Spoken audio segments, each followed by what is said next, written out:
Muhammad's treatment of his wife, Sauda. You really want me to get depressed tonight, I see. Now, Sam, Sauda's one of Muhammad's wives, and Exactly. he's supposed to treat all his wives fairly, right? Precisely. That's so mandatory. we're going to see some amazing treatment of this woman. What do the sources say, Sam? Well, let me actually give you the Quran verse that was, quote-unquote, sent down or revealed in connection with Sauda bin Zam'a and how Muhammad treated her. Sauda bin Zam'a, according to some traditions, she was actually the first wife that Muhammad married after Khadija bin Khuwaylid died. Because as long as Muhammad was married to Khadija, he was monogamous. Because she was his boss for all intents and purposes, and she had the money, and he was her employer, and then they eventually got married. Tradition says he was 25 when he married her, and she was 40. And as long as he was married to her, he was monogamous. When she died, tradition says that Sauda is actually the first woman that he married, followed up by Aisha. These were the two women, the first two women that Muhammad married after Khadija died, and eventually Muhammad had about 11 wives before he died. Now, according to chapter 4, verse 128, women are given the following advice if they fear, right, that their husbands will desert them. This is the advice given to women who fear desertion on the part of their husbands, that their husbands will desert them, abandon them. Chapter 4, verse 128. And if a woman fears ill usage or desertion on the part of her husband, there is no blame on them if they effect a reconciliation between them. And reconciliation is better. There's no blame if they try to reconcile the situation so the husband doesn't abandon the wife. And avarice has been made to be present in the people's minds. And if you do good to others and guard against evil, then surely Allah is aware of what you do.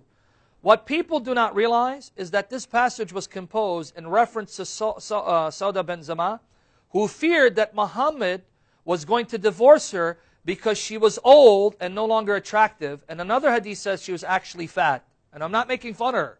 I'm the last person to be making fun of fat people, right? This is actually, Aisha said she was. This is in the hadith, and I'm going to read it. But let me read to you Tafsir Ibn Kathir. Now, who's Tafsir Ibn Kathir? Or this Tafsir is written by who? Ibn Kathir. And you can read this online by going to www. The letter Q, the word Tafsir, Q Tafsir, TAFSIR.com. See what Ibn Kathir says about chapter 4, verse 128. Let me read this. Making peace is better than separation.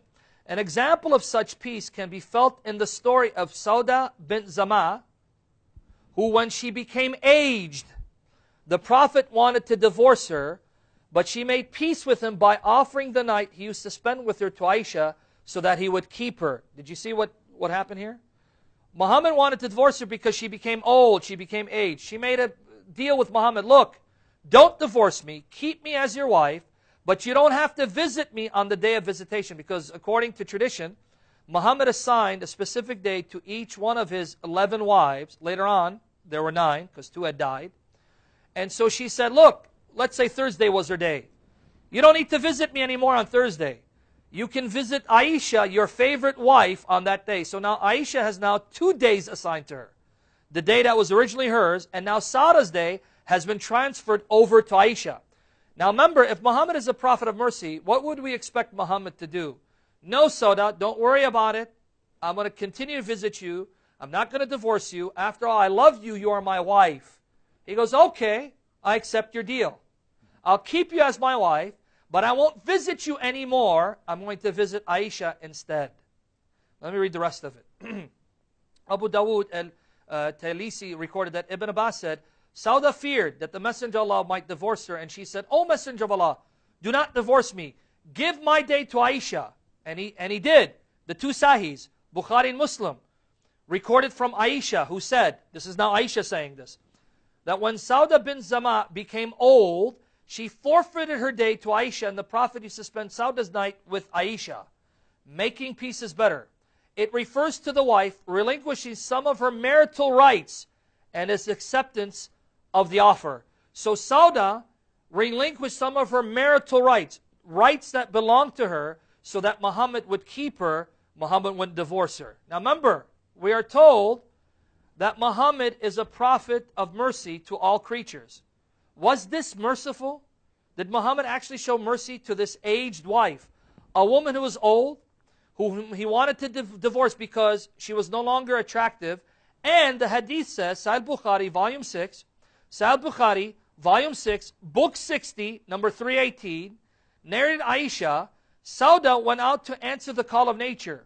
After it was made obligatory to observe the veil, she was a fat, huge lady. Did you catch it? Bukhari, Volume 6, Book 60, number 318. She was a fat, huge lady. She had become aged, and Muhammad wanted to divorce her. Is that merciful? No. If you think about the repercussions of this, the message for both men and women here is, if you marry someone, you've spent years married to a woman, and she's eventually no longer attracted to you, you've got some younger, more attractive wives, you can toss her aside. But if she comes to you and makes a deal with you, please don't toss me aside. I'm not attractive enough to go out and get another husband. I will relinquish some of my rights as a wife. You don't have to treat me fairly. You don't have to treat me equally. Just keep giving me some food, and you can give whatever I would have gotten as far as treatment. You could give that to wives that you like better. And the Quran says, take the deal. What a great arrangement, right? Yeah.